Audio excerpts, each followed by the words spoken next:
केवल इनके नाम लिखे हैं। इतिहासकार इनके नामों पर भी एक मत नहीं है। कोई इतिहासकार इनके कुछ नाम लिखते हैं तो कोई इतिहासकार इनके कुछ नाम लिखते हैं। तो यहाँ पे आपको ये भी ध्यान रखना है।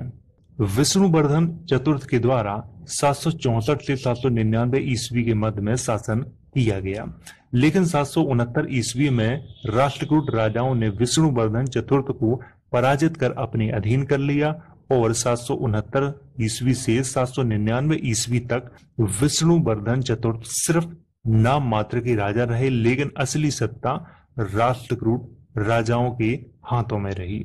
तो चलिए मैं आपको यहाँ पर समझा देता हूँ। देखिए, विष्णुवर्धन चतुर्थ इनका जो शासनकाल माना जाता है वो माना जाता है 764 से 799 ईस्वी के मध्य में माना जाता है, लेकिन 769 ईस्वी में क्या हुआ कि राष्ट्रकूट राजाओं ने विष्णुवर्धन चतुर्थ को पराजित कर दिया और उन्हें अपने अधीन कर लिया था। यहाँ पे ये आपको याद रखना है कि 769 से 799 ईस्वी के मध्य में विष्णुवर्धन सिर्फ नाम मात्र के राजा रहे, लेकिन असली जो सत्ता थी वो राष्ट्रकूट राजाओं के हाथों में थी। विष्णुवर्धन के बाद विजयादित्य द्वितीय और विष्णुवर्धन पंचम राजा हुए। ये सभी राजा सिर्फ नाम मात्र के राजा थे और ये आपस में ही लड़ते रहते थे, इसीलिए इतिहासकारों ने इनके बारे में ज्यादा कुछ लिखा नहीं है। विजयादित्य तृतीय, इनके बारे में पढ़ते हैं। विजयादित्य का शासनकाल 848 से 892 ईस्वी के मध्य में था। विजयादित्य को बेंगी के चालुक्य वंश का सबसे शक्तिशाली और महान राजा माना जाता है। किसको माना जाता है? विजयादित्य तृतीय को माना जाता है बेंगी के चालुक्य वंश का सबसे शक्तिशाली और महान राजा। विजयादित्य तृतीय ने पल्लव, पांड्य, दक्षिणी कौशल, कलिंग, कलचुरी और राष्ट्रकूट राजाओं को पराजित कर अपने संपूर्ण साम्राज्य को फिर से स्वतंत्र किया था। तो ये आपको यहाँ पे याद रखना है कि 769 से लेकर 848 ईस्वी तक राष्ट्रकूट राजाओं के अधीन हो गए थे बेंगी के चालुक्य राजा, लेकिन विजयादित्य ने क्या किया? उनको पराजित करके फिर से अपने वंश को स्वतंत्र करवा लिया था। विजयादित्य तृतीय के बाद भीम प्रथम, विजयादित्य चतुर्थ, अम्मा प्रथम, विजयादित्य पंचम, ताल प्रथम, विक्रमादित्य द्वितीय, भीम द्वितीय और युद्धमल्ल द्वितीय राजा हुए।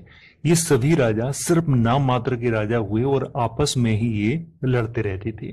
किसी ने 12 महीने शासन किया, किसी ने 3 महीने किया, किसी ने 2 महीने किया, किसी ने 10 साल किया। तो इस तरह से इनके शासनकाल रहे, इसीलिए मैंने इनके शासनकाल लिखे नहीं है और ज्यादातर इतिहासकारों ने भी नहीं लिखे हुए हैं।